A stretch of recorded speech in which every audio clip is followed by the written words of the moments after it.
Ini dimasukkan ke ranah psikolog, itu jarang yang mengatakan itu musyrik, Pak. Loh. Tapi ketika tarot ini kita cenayang atau peramal lah di Indonesia ini, itu banyak sekali yang mengatakan musyrik lah, mendahului kehendak Tuhan lah. Yang musyrik gitu, itu Pak. kan pikirannya dia sendiri kok. Oh gitu ya, Pak. Loh ya. Saya tidak sholat, apakah saya musyrik?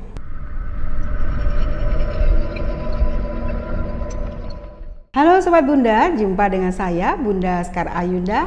Bila kalian setiap hari melihat Bunda memprediksi hal-hal terutama dunia artis dan beberapa hal yang bersifat spiritual, di balik itu semua tentunya tidak bisa tumbuh dengan begitu saja ya. Tapi di balik apa yang Bunda dapatkan hari ini ada guru besar di belakang Bunda. Nah, siapa dia? Beliau adalah Bapak Dr. Hisyam Al-Fahri. Beliau ini adalah pencipta tarot Nusantara dan beliau ini juga pernah memecahkan rekor muri dalam hal bermain tarot. Selain itu, beliau juga seorang psikolog ya.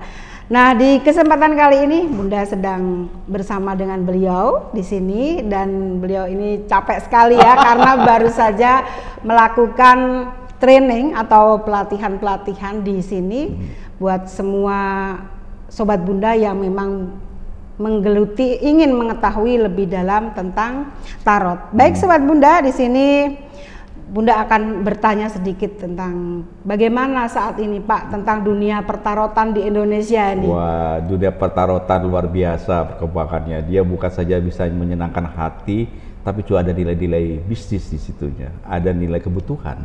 Iya. Bahwa kalau udah bicara tentang siapa saya, ada apa dengan saya, dan mengapa diri saya seperti ini, itu siapa sih nggak tertarik? Saya siapa sih Pak? Kok hidup saya kok susah terus ya? Kok hidup saya kok begini-begini terus saja sih? Itu adalah satu hal ilmu yang luar biasa untuk diketahui orang banyak. Iya. Dan berbagai macam, berbagai cara orang pengen tahu kan? Iya. Kenapa kok hidup saya begini? Nah, kartu tarot itu adalah sebuah sarana untuk bisa membuka tabir rahasia yang ada dalam pikiran kita sendiri. Tanpa kita pikirkan, berdasarkan intuisi, berdasarkan feeling, tangan kita ngambil, itu adalah proyeksi dalam diri kita. Oh, hari ini saya sedang jatuh cinta. Oh, hari ini saya sedang dikhianati. Oh, hari ini sedang dibodohi. Oh, hari ini saya sedang mendapatkan ketidakadilan. Oh, hari ini saya dapat pengkhianatan dan seterusnya. Yeah. Kenapa? Karena kartu tarot itu adalah pengambilan kartu tarot itu adalah stimulasi dari pikiran kita. Nah, dari dasar itulah banyak teman-teman yang menggunakan kartu tarot bukan saja dia untuk mengenal tentang siapa saya, tapi juga bisa membantu orang lain, membantu resolusinya, melihat prediksi, melihat potensi-potensinya, melihat kelemahan, melihat segala sesuatunya. Berdasarkan dari simbol-simbol tadi.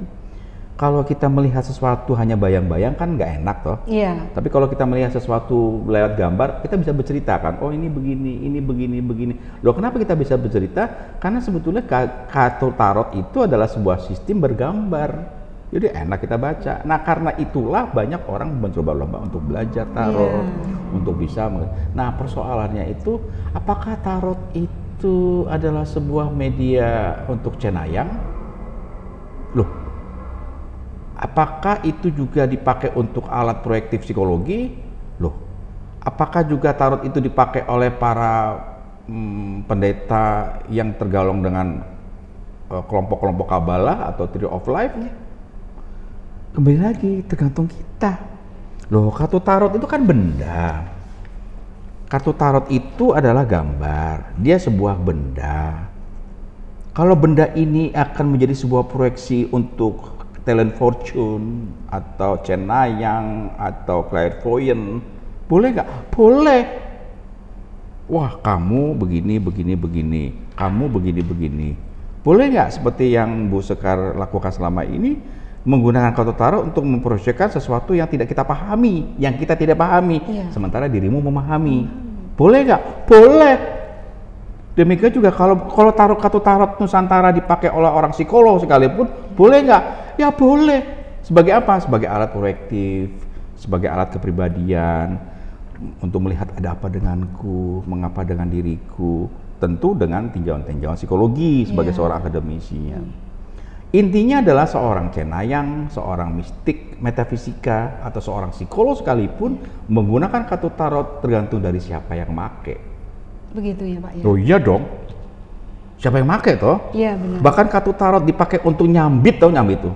Mukul orang boleh nggak? Boleh. Oh itu cuma sebuah kertas. Kita coret-coret, boleh nggak? Boleh sebuah cerita. Tergantung dari kita. Begini, kalau kartu tarot itu dianggap mistik, ya dianggap mistik, boleh nggak? Boleh. Itu setiap orang seperti misalnya Mbak Bu Sekar lakukan selama ini, boleh. Itu adalah hak seseorang. Tapi bahwasannya mistik itu ada dalam otak kita, itu iya. Yang menciptakan sesuatu benda itu apakah dia mistik atau tidak mistik, kan tergantung dari kita. Iya. Sama saja dalam dunia psikologi. Kalau misalnya ada nggak alat ukur kita sedih? Nggak ada. Yang tahu kita sedih itu kan jangan diri kita. Iya. Kitalah yang merasa sedih. Maka ketika sedih, ya jadi sedih kan. Kalau kita susah, saya susah hidup saya Pak, saya bingung hidup saya Pak, saya nggak bisa ngapa-ngapain Pak. Ya maka jadilah apa yang dipikirkan. Sama seperti misalnya kartu tarot. Kalau kartu tarot itu adalah alat mistik, alat cenayang, alat proyektif, ya boleh saja, boleh. Nah, bolehnya ini juga tanda petik. Bagi mereka yang tidak memiliki sixth sense, bagi mereka yang tidak punya energi extrasensory perception, seperti Ibu Sekar, dia nggak punya kemampuan untuk bisa memproyeksikan itu. Karena dia tarot itu hanya sebagai media membaca, tapi bukan melalui media untuk melihat sesuatu terjadi. Nah, hebatnya Bu Sekar itu, walaupun Bu Sekar itu kita pernah belajar bersama-sama, Bu Sekar saya lihat tidak dalam konteks hanya sekedar membaca. Semua orang bisa membaca, orang kartu setan, gua gambar setan, gambar bodoh, ya gambar bodoh, ini dia baca bisa. Tapi apakah seorang itu bisa memproyeksikan apa yang terjadi menurut kacamatanya? Itu yang bukan orang lain belum tentu bisa. Nah, Bu Sekar memiliki itu. Tapi di situ dengan apa yang saya miliki, Pak, kadang bila disebutkan di komentar-komentar di YouTube, itu banyak yang bila tarot ini dimasukkan ke ranah psikolog, itu jarang yang mengatakan itu musyrik, Pak. Loh. Tapi ketika tarot ini kita cenayang atau peramal lah di Indonesia ini, itu banyak sekali yang mengatakan musyrik lah, mendahului kehendak Tuhan lah. Yang musyrik gitu, itu Pak. Kan pikirannya dia sendiri kok. Oh gitu ya Pak. Ya. Saya tidak sholat, apakah saya musyrik? Tidak, itu kan atau saya beragama itu kan antara hubungan saya dengan Tuhan. Apakah setiap tindakan saya yang dianggap nyeleneh dan tanda petik dianggap musyrik? Tidak, itu semua perilaku saya. Musyrik, tidak musyrik, syirik atau tidak syirik, itu adalah persepsi manusia itu sendiri yang menciptakan itu. Jadi kalau dalam bahasa saya misalnya, mistik, musyrik, dan syirik itu ada persepsi. Persepsi dari yang mengatakan. Ya, dalam agama Islam sendiri pun juga banyak paham, banyak mazhab, banyak golongan. Belum tentu golongan itu akan menjadi sama satu sama lain, tergantung dari mana keyakinan saya. Belief itu penting buat diri kita. Keyakinan dalam diri kita itu penting. Artinya apa? Artinya soal musyrik atau syirik atau mistik sekalipun bagi kita itu adalah sebuah perspektif pribadi, sangat subjektif. Nah, sama halnya misalnya sekarang, siapa yang bilang bahwa tarot itu adalah alat psikologi? Tidak ada yang bilang. Tarot bukan alat psikologi. Saya sebagai seorang psikologi juga nggak akan mungkin berkatakan bahwa tarot adalah alat psikologi, tetapi tarot adalah media sarana konseling psikologi. Oh, tepat sekali ya Pak ya. Bukan alat psikologi, karena dia alat grafis. Alat grafis di dunia ini banyak, apakah yang berbasis internasional, berbasis universal, ataupun yang berbasis tentang kebudayaan. Orang Jawa itu mengenal yang namanya kepribadian lewat bahasa-bahasa simbol budaya. Misalnya, orang Jawa itu mengenal namanya ton, primbon, pawukon. Ya. Mengenal orang lahirnya tanggal sekian, wataknya sekian. Orang lahirnya tonnya wage, paing, pon, wataknya sekian. Ya. Orang yang lahir pawukonnya manail dan seterusnya itu wataknya sekian. Ada orang menikah dihitung-hitung tanggal lahirnya yang tepat, Kira-kira jatuhnya hari apa yang baik untuk sebuah perkawinan, itu juga tradisi budaya simbol, menempatkan tentang karakter. Masuk ke budaya simbol ya Pak ya? Budaya simbol, budaya semiotika kalau dalam bahasa psikologinya. Tarot juga bahasa simbol, grafologi juga bahasa simbol. Itu semua bahasa simbol, bahasa-bahasa yang membuat kita itu membuat sebuah arti, misalnya, oh ini begini, ini begini. Bagi sebagian orang, mimpi yang mau duduk gitu ya bahasanya. Tiba-tiba mimpinya tentang ini, terus dikoneksikan. Aku mau mimpi ini loh. Bisa diartikan bagi yang mau mengartikan. Apakah mengartikan mimpi itu musyrik? Oh tidak. Dia mengkoneksikan simbol gambar yang ada dalam pikiran dia, kemudian dia koneksikan dengan sesuatu yang akan terjadi. Ada orang bilang misalnya, kalau saya deg-degan hati saya, maka jangan pergi. Firasat tadi ya Pak? Iya kan, kata mau duduk tiba-tiba deg-degan. Atau misalnya mata kita keduten, kan tanda loh itu. Terus oleh kita disambung-sambung, oh jangan-jangan aku dapat rezeki. Nah, mata keduten, cicak jatuh di kepala, kemudian deg-degan, itu simbol. Dan budaya kita tuh penuh dengan simbol. Banyak sekali. Banyak simbol. Apalagi di Indonesia. Bahkan di Indonesia. Nah, tinggal kita mau mengarahkan kemana. Kalau misalnya ada orang yang sedang gundah gulana, orang yang stres, orang yang bingung, depresi segala macam, dia butuh simbol untuk bisa meyakinkan bahwa dia harus keluar dari masalahnya. Maka pendekatan-pendekatan itu diperlukan untuk bisa menerjemahkan tentang bagaimana dia bisa keluar dari stresnya, atau bagaimana dia keluar dari depresinya, dan seterusnya. Dan bagi kita sebagai seorang konselor, saya menggunakan kartu tarot untuk memudahkan simbol-simbol yang muncul dari diri orang lain. Dan saya tidak akan mungkin mengatakan kamu besok akan mati, itu nggak mungkin. Atau besok kamu akan dikhianati, atau kamu akan besok dibohongi, nggak mungkin. Yang kita lakukan adalah besok kamu terindikasi untuk dikhianati loh. Ada indikasi. Kamu indikasi, kamu bisa punya potensi loh untuk diindikasi. Menurut siapa? Menurut perspektif saya. Sama seperti seorang dokter yang bisa menganalisa besok kapan dia bisa ini, kapan dia bisa itu, seterusnya. Ya. Nah, sama seperti kita. Jadi ada satu buah media yang bisa dijadikan sebuah tool ya, untuk bisa melihat apa perspektifnya. Nah, tinggal nanti passionnya. Mungkin di kartu tarot Nusantara terutama karena saya penciptanya, mungkin di tangan saya akan menjadikan sebuah sarana konseling psikologi. Sarana konseling psikologi. Saya sebagai pencipta kartu tarot nggak mungkin saya katakan tarot Nusantara itu adalah tarot psikologi sebagai alat psikologi, nggak mungkin. Sebagai alternatif alat konseling psikologi dengan memetakan kepribadiannya, dinamikanya, bla bla bla. Oh, kita bisa tahu, oh kamu ini orangnya begini, solusinya begini. Nah, itu di tangan saya.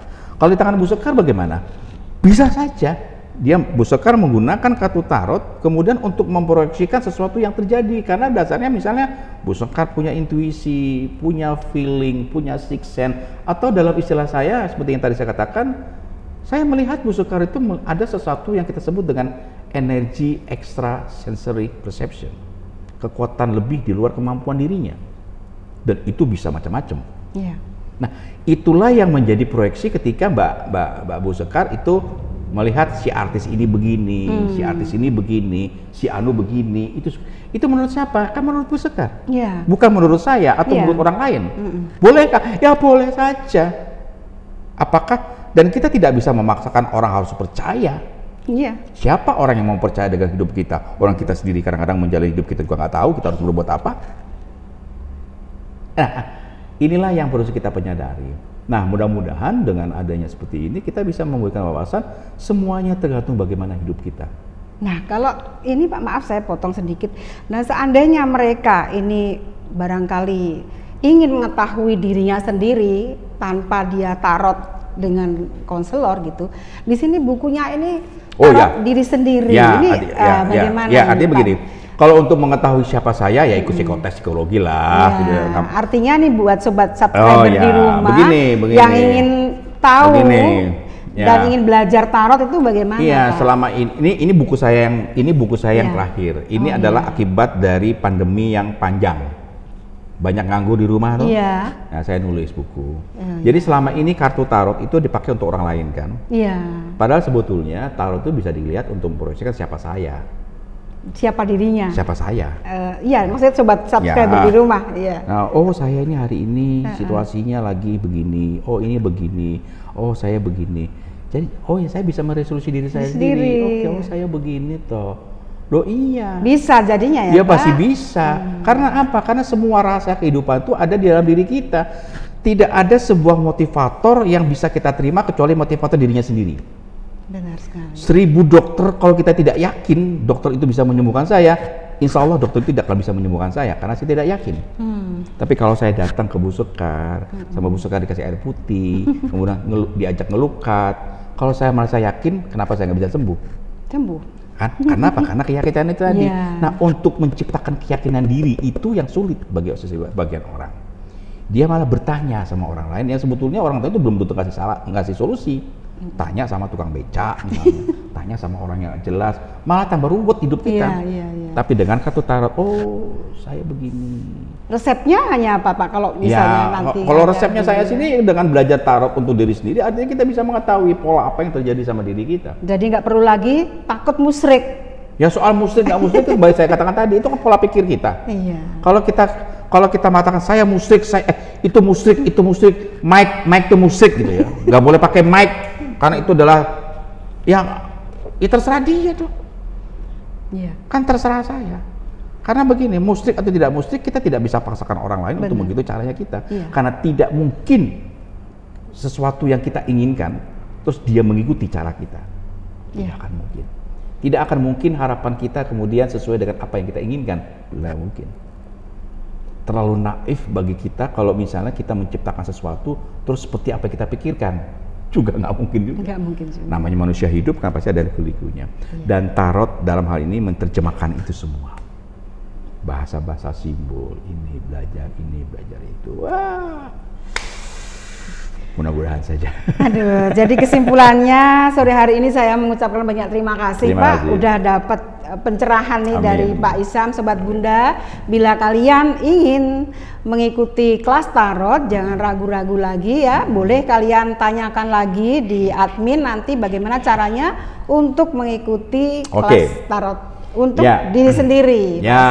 Bisa untuk diri sendiri, bisa untuk orang lain dan sebagainya. Dan harap diingat, belajar tarot Nusantara ke saya itu bukan saja kita punya kemampuan untuk menjadi seorang pewacana tarot, tapi kita punya kemampuan untuk bisa meresolusi diri kita sendiri.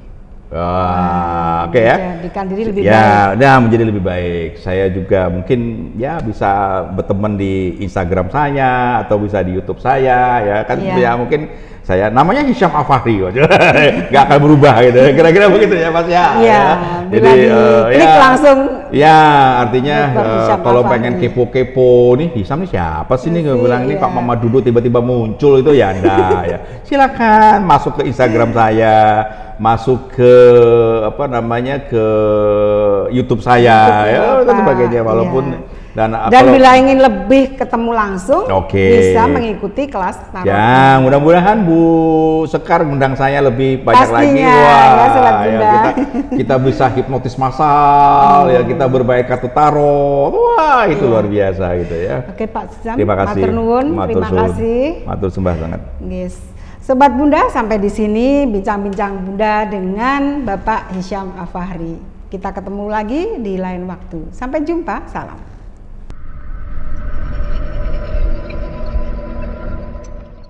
Terima kasih sudah menonton video ini, semoga bermanfaat.